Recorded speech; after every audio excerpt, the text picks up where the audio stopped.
રાજસ્થાનના જોધપુરમાં એક જ રાતમાં 4 ઘરના તૂટ્યા તાળા. વધતી ઠંડીમાં ચોર ટોળકી સક્રિય થતા સ્થાનિકોમાં ફફડાટ.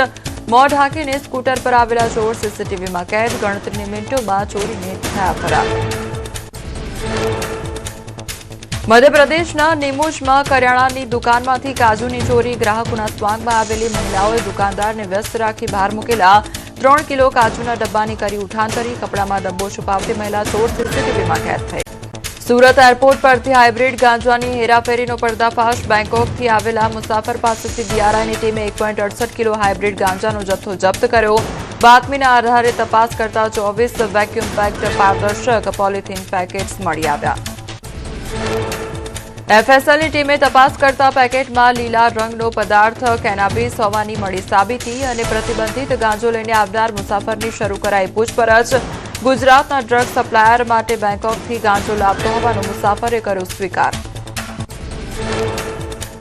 સુરત એસઓજીએ પકડેલા 13 લાખની કિંમતના હાઇબ્રિડ ગાંજા કેસમાં ટેક્સટાઇલ વેપારીના પુત્રની ધરપકડ. રિષભ નવરત્નમલ મહેલોતની અડાજણ પોલીસે કરી ધરપકડ. રિષભ હાઇબ્રિડ ગાંજાનો મુખ્ય સપ્લાયર હોવાનો ખુલાસો. આરોપી થાઇલેન્ડથી કુરિયર મારફતે મંગાવતો હતો હાઇબ્રિડ ગાંજો.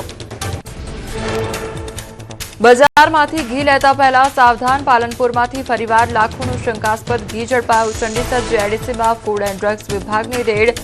અધિકારીઓ ફેક્ટરી પર પહોંચતા જ માલિક ફરાર.